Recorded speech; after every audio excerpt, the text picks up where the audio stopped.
주님은 항상 예수 믿는 자들에게 묻는 그 답할 것을 마음에 준비해라. 내가 왜 예수 믿지? 다른 사람이 나를 보고 너 왜 예수 믿어? 그렇게 말할 때에 무슨 말로 나는 이것 때문에 예수 믿습니다 라고 말할 수 있겠습니까?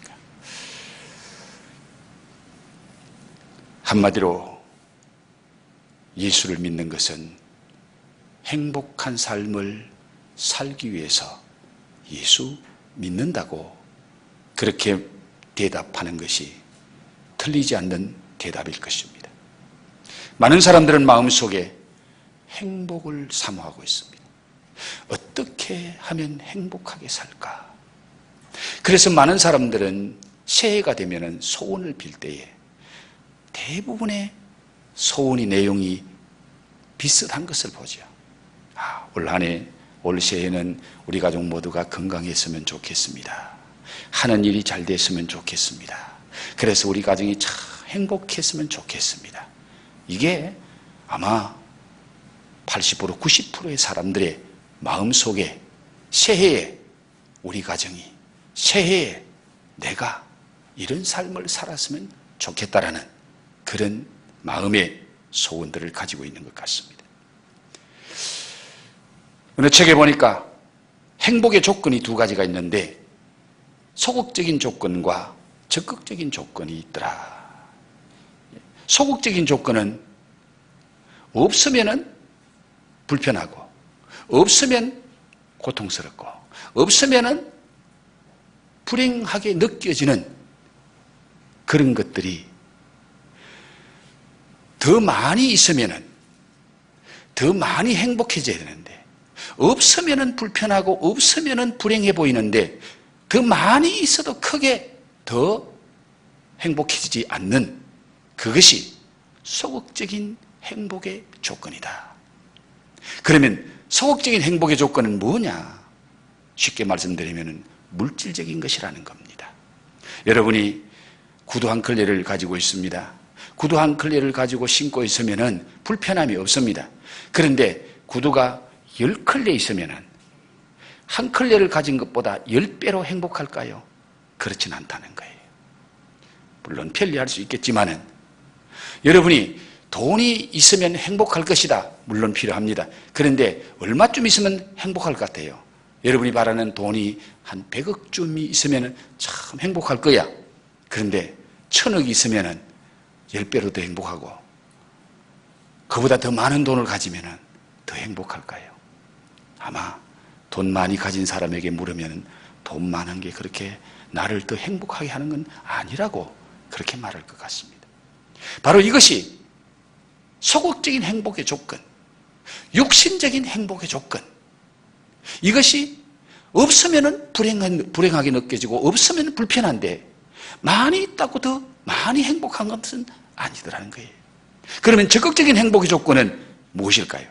많이 있으면 많이 있을수록 더 행복해지는 것이 이 적극적인 행복의 조건이랍니다. 그것이 어떤 겁니까? 바로 기쁨이요, 즐거움이요, 사랑이요, 그리고 마음의 정. 즉 정신적인 것이 행복의 적극적인 조건이더라. 이런 것들은 있으면 있을수록 많으면 많을수록 더 행복하다는 거예요. 기쁨이 크면 클수록 더 행복해지고 즐거움이 많으면 많을수록 더 행복해지고 사랑이 풍성하면 풍성할수록 더 행복해지고 결국 인간이 무한히 행복하려면은 육신적인 것도 필요하지만은 정신적인 것, 영적인 것 이것이 충족될 때에 참된 행복을 느끼고 참된 행복을 누리며 살 수 있게 되더라는 겁니다. 이런 행복은 어디서 얻을까요? 어떻게 얻을 수 있습니까? 자, 오늘 우리에게 주신 이 말씀 속에서 진정한 행복을 누리는 그런 비결을 배워보고 정말 저와 여러분의 삶이 참된 행복을 누리는 그런 복된 삶이 되기를 주의 이름으로 축복합니다. 예수님께서 한 집에 계시다는 소문이 그 동네에 퍼졌습니다. 많은 사람들이 예수님을 보려고, 예수님 만나려고 찾아왔는데 그 집안을 다 채우고 마당을 꽉 채우고 대문까지 사람들이 용신할 수 없을 만큼 사람들이 다 몰려왔습니다. 그런데 그 중에 좀 늦게 온 한 사람이 있었습니다. 그 사람이 누군가 하니까 중풍병에 걸려서 혼자는 일어설 수도 없고 걸을 수도 없는 살아있는 송장과 같은 이 한 중풍병자를 네 사람이 메고 예수님이 계시는 그 집으로 찾아왔습니다. 한 중풍병자를 메고 온 네 사람을 성경이 정확하게 누구라고 말하지 않았기 때문에 누구인지는 알 수 없지만 저는 편의상 친구라고 말하고 싶습니다. 여러분, 내 친구가 중풍병에 걸린 한 친구를 메고 예수님이 계시는 곳으로 찾아왔더니 이미 먼저 사람들이 와서 꽉 채웠습니다. 예수님께 나아갈 수 있는 길이 없습니다. 만날 수 있는 방법이 없습니다. 그래서 이 내 친구가 누워있는 그 침상째 들고 2층 지붕 위로 올라갑니다. 유대나라의 집 구조는 우리나라하고 조금 달라요. 거기는 비가 잘 안 오는 곳이기 때문에 우리나라 슬라브 지붕하고 비슷하다고 생각하시면 좋습니다. 흑백돌 같은 거 가지고 집을 짓고 위에다가 긴 나무를 걸치고 그 위에 얇게 흙이나 다른 것들을 조금 덮으면은 그게 지붕이 돼요. 그러니까 비도 많이 오지 않고 날도 그렇게 춥지도 않고 하기 때문에 우리처럼 이렇게 견고하게 집을 짓지는 않습니다. 다른 성경에 같은 이 사건을 말할 때에 그들이 지붕 위에 올라가서 기와를 벗겨내고 그랬습니다. 지붕 위에 올라가서 예수님이 지금 집안에서 말씀을 전하고 있는 그 지붕에 기와를 벗겨내고 지붕을 뚫고 그 위에서 침상채 병자가 누워있는 그 상을 예수님 앞에 달아내렸습니다. 예수님이 말씀을 전하고 있는 그 현장에 지붕이 뚫리더니 거기서 침상채 누운 사람이 쭉 예수님 앞에 내려왔습니다. 그것을 보고 예수님이 그 자리에서 그 중풍병자의 병을 치료해주는 그 사건이 오늘 저와 여러분에게 주신 하나님의 말씀입니다.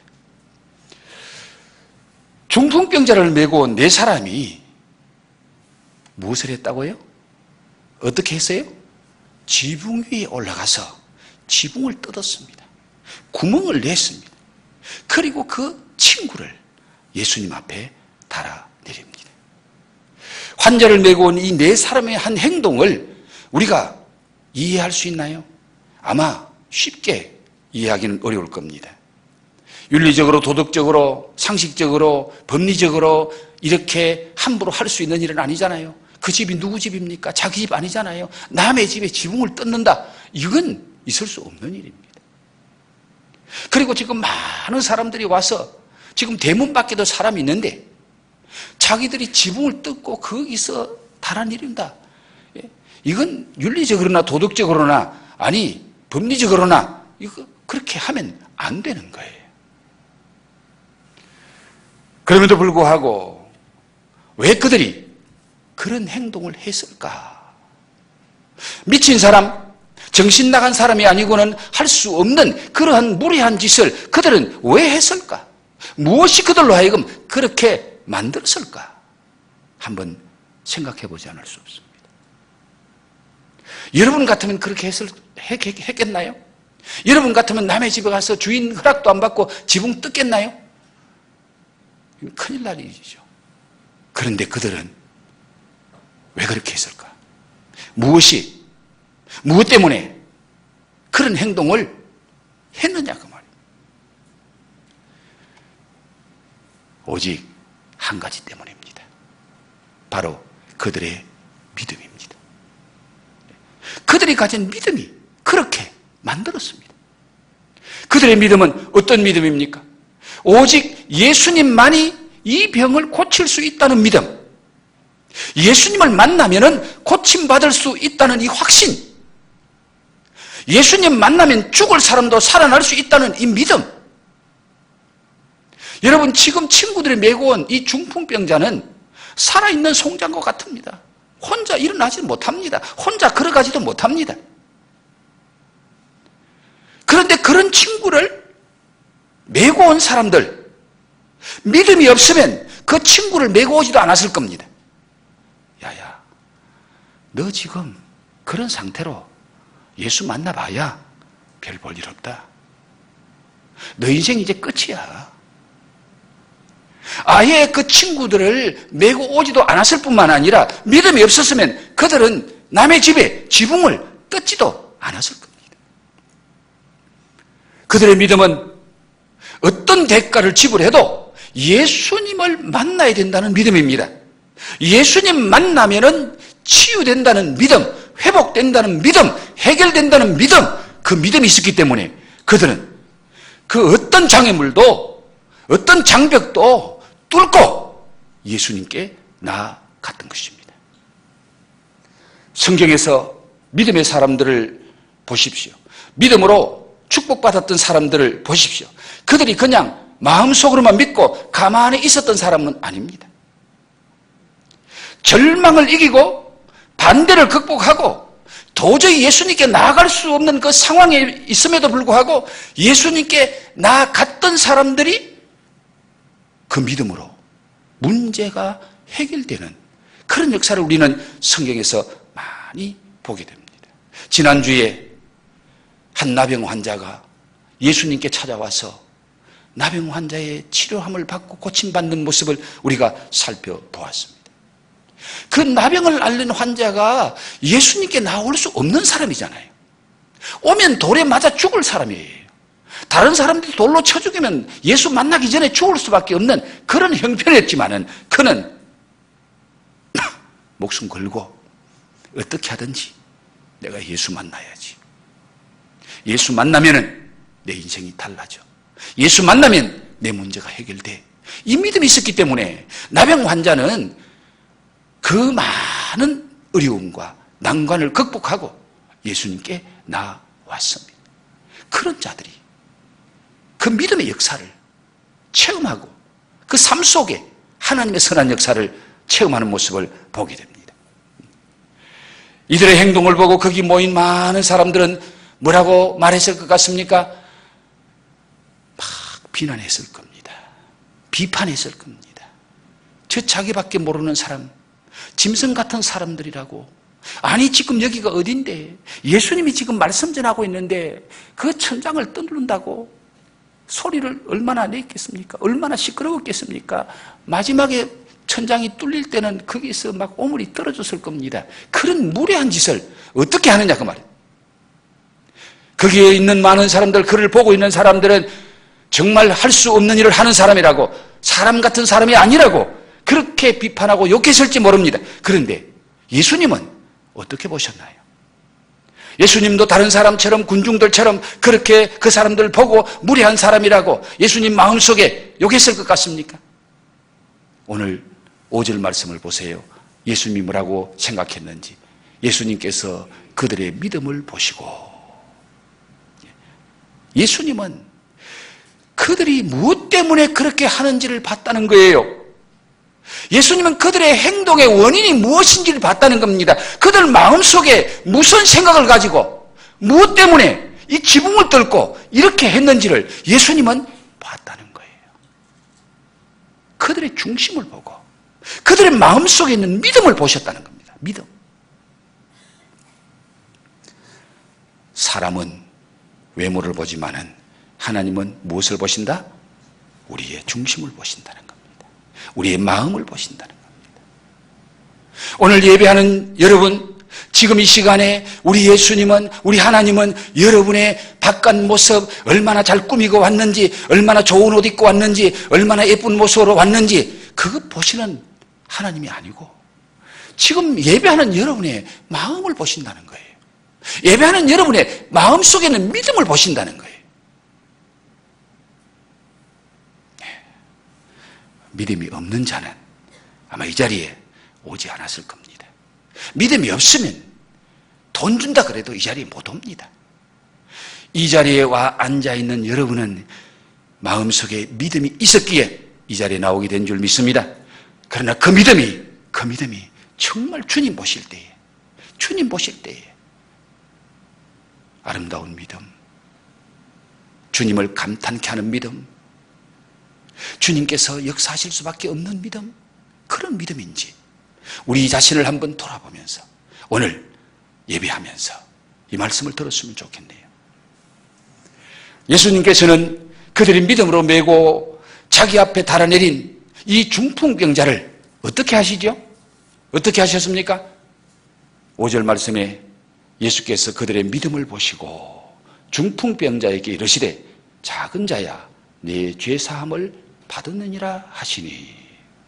자, 그들이 바라고 보십니까? 그 내 친구가 중풍병에 걸린 친구를 예수님께 메고 와서 지붕을 뜯고 그 예수님 앞에 달아내리웠던 그들의 마음의 소원이 뭡니까? 그들이 무엇 때문에 그런 짓을 했죠? 병 고침 받으려고. 지금 친구가 당하고 있는 그 심각한 문제 해결하려고. 아니 지금 본인 자신도 내가 지금 병들어 죽어가고 있는데 내 이 병에서 해방받았으면 좋겠다. 내 이 병에서 고침받았으면 좋겠다. 내 이 문제를 해결할 수 있는 분은 예수님밖에 없잖아. 그래서 친구들을 통해서 예수님 앞에 나왔지 않았습니까? 그런데 지금 예수님은 그들에게 무엇을 말씀하고 있습니까? 그들은 전혀 생각지도 않았던 것을 지금 주님이 말씀하고 있습니다. 뭐라고 말씀하세요? 주님이 하신 말씀 다 같이 한번 볼까요? 시작.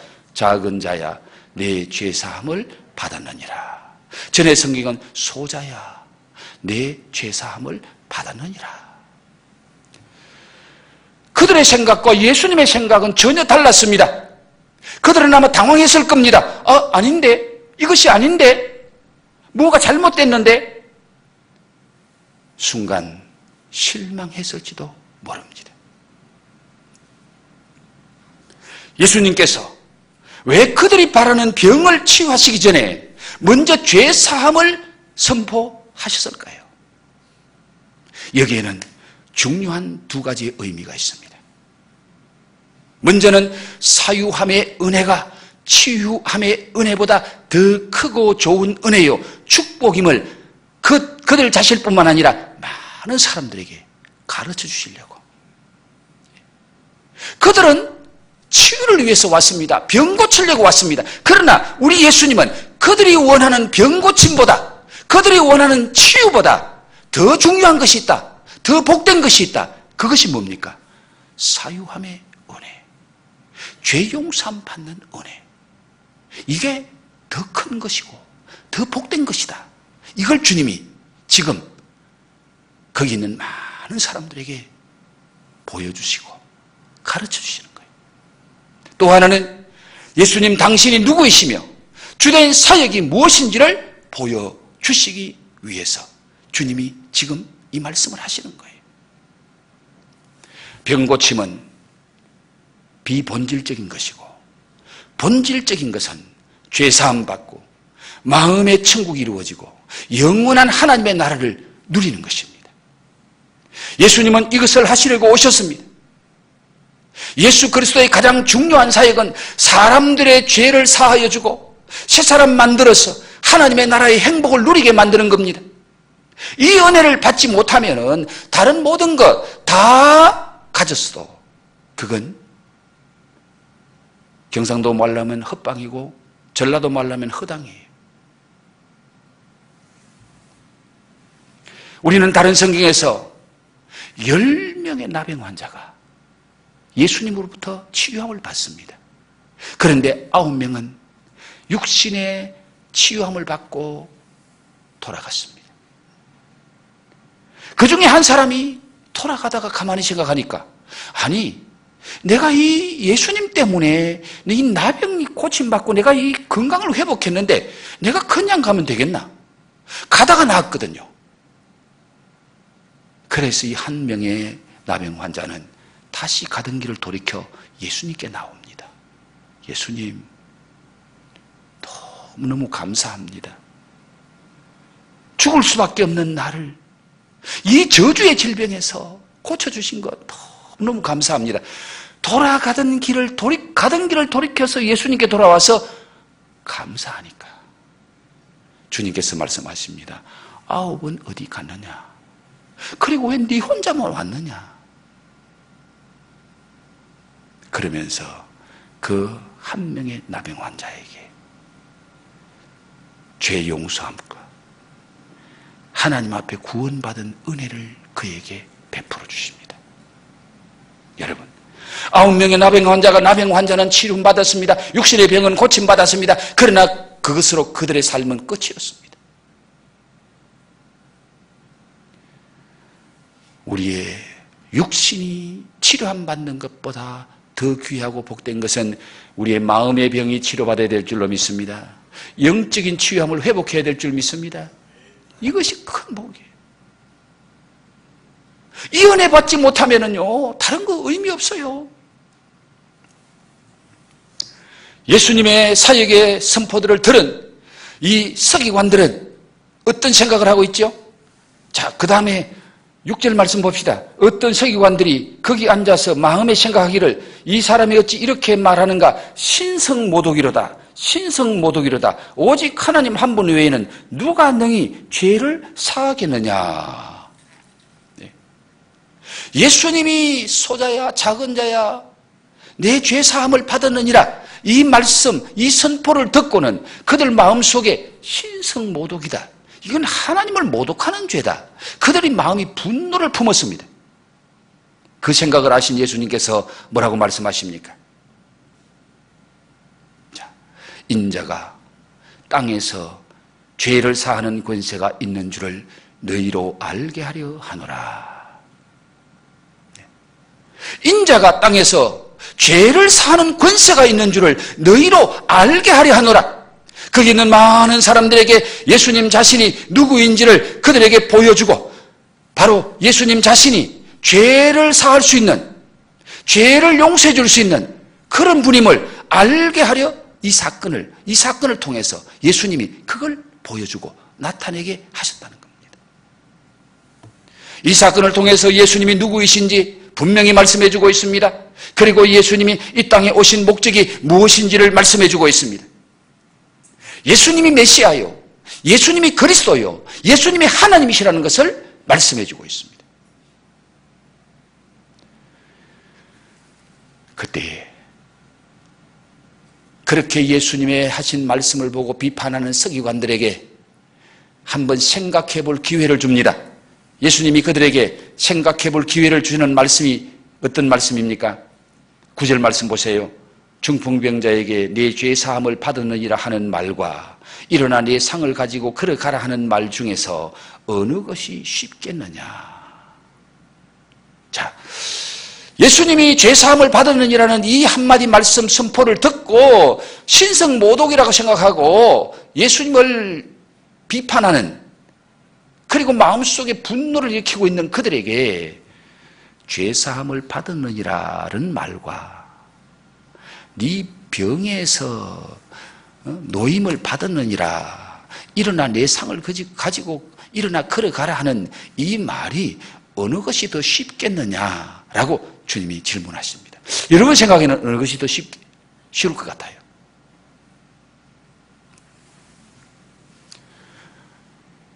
쉬운 것은 하나도 없습니다. 죄사함을 받았느니라는 말은 하나님이 아니고는 할 수 없는 말이고요, 인간이 할 수 없는 말이고요. 그러면 중풍병자, 일어나지도 못하고 걷지도 못하는 살아있는 송장 같은 중풍병자에게 그 자리에서 일어나 상을 들고 걸어가라는 이 말은 아무나 할 수 있나요? 세상에 어떤 훌륭한 의사가 할 수 있는 말입니까? 이것도 아무나 할 수 없는 말입니다. 이 질문을 통해서 서기관의 마음속에, 아니 네 죄사함을 받았느니라는 이 말을 하는 이분이 중풍병자에게 일어나 상을 들고 걸어가라는 말과 어느 것이 쉽겠느냐 한번 생각해보라. 서기관은 아마 많이 고민했겠지요. 여러분도 한번 생각해 보십시오. 어느 말이 더 쉬운가? 내 같으면 어느 말이 더 쉽겠는가?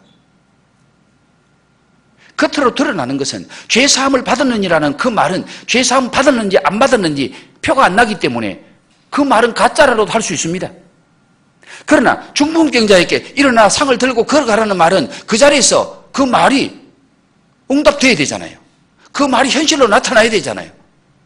할 수 있는 사람이 있나요? 아무도 없습니다. 예수님은 이 질문을 통해서 예수님이 왜 그 말을 할 수 있는 자격자인지를 생각해 보라는 거예요. 둘 다 하나님이 아니고 메시아가 아니고는 할 수 없는 일인 거예요. 그 말을 하신 예수님께서 당신이 하신 말씀이 진실이고 참된 것을 증명해 보여줍니다. 무엇을 통해서? 바로 중풍병자의 치유를 통해서. 예수님의 말씀 한마디에 불치병자가 죽어가던 자가 그 말씀 한마디에 벌떡 일어납니다.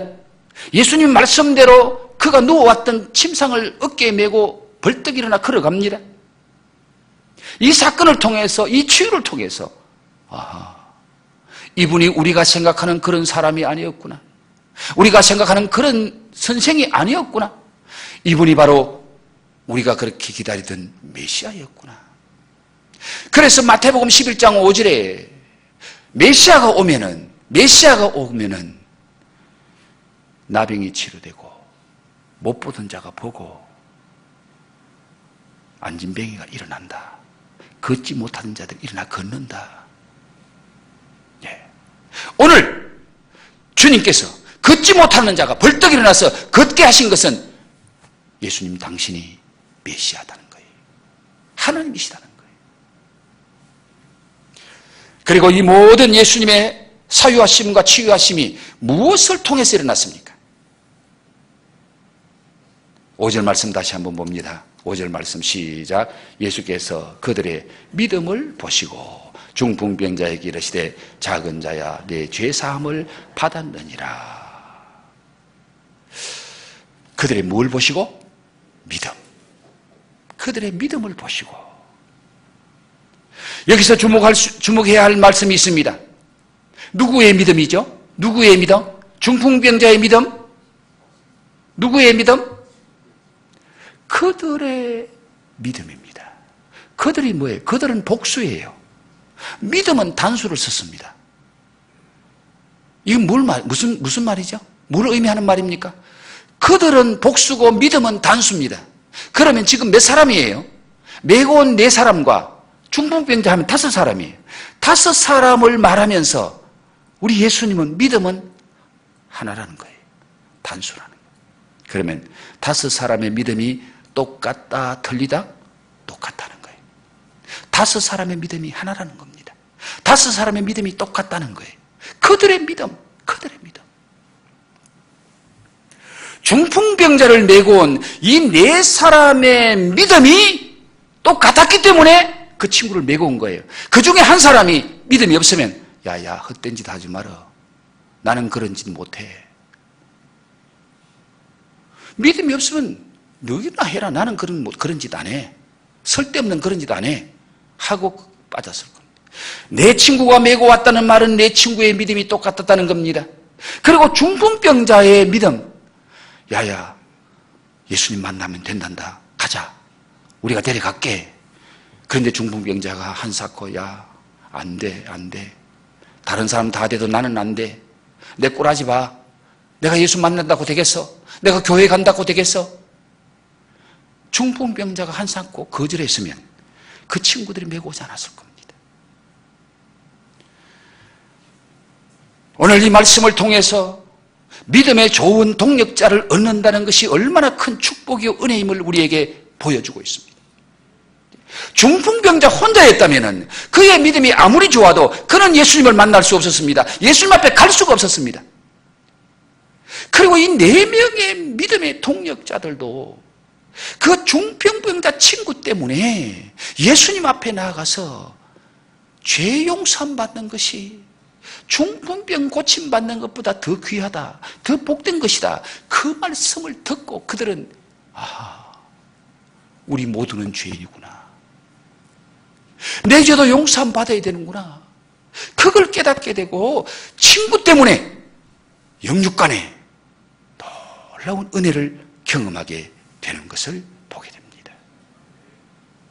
여러분, 바리새인과 서기관들은 예수님의 그 말씀을 듣고도, 예수님의 그 말씀하는 현장에 일어나는 능력을 보고도 그들은 자기가 죄인인 것을 깨닫지 못합니다.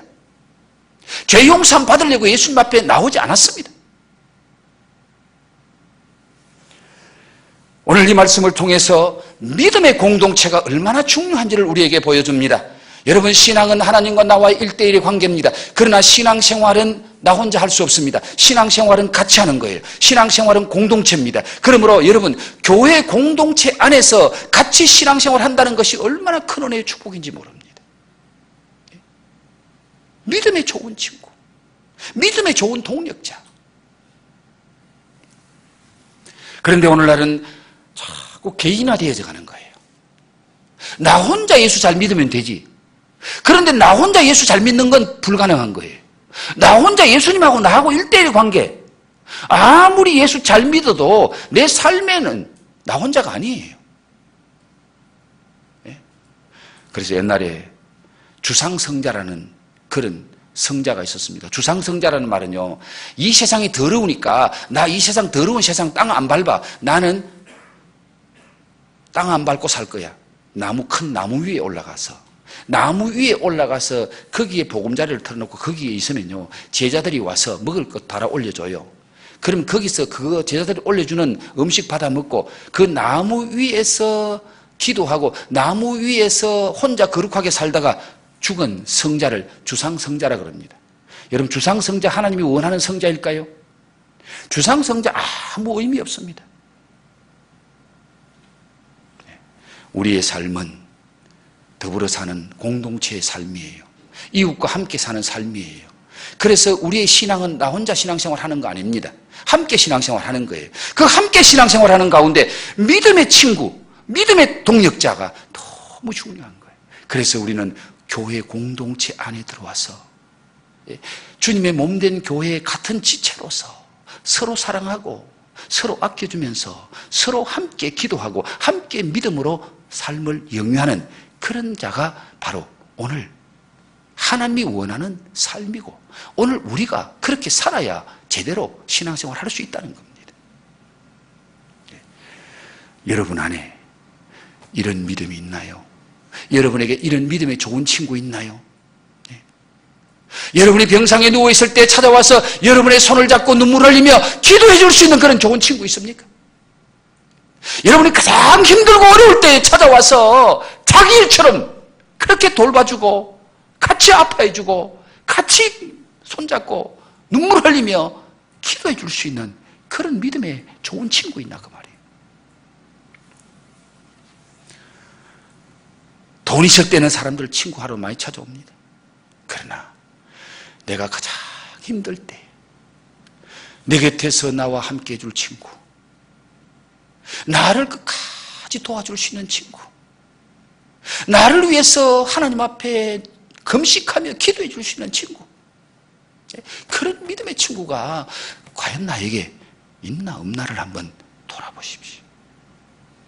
그리고 우리가 그런 친구, 좋은 친구 되어 주어야 될 줄 믿습니다.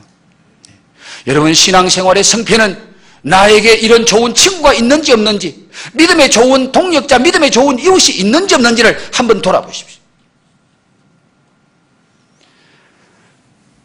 예수님을 만나 사유받고 치유받은 이 사람이 받은 은혜와 축복은요, 정말 말로 다 할 수 없습니다. 죄사함 받고 천국 백성 되어서 하나님의 그 모든 축복을 누리며 삽니다. 하나님의 장이된 권세를 가지고 하나님의 축복을 영육간에 받아 누리는 삶, 이것은 죄 용서함 받고 하나님의 자녀가 된 축복을, 자녀가 된 자가 누리는 축복이에요. 그냥 병 고침 받은 자가 누리는 축복이 아닙니다.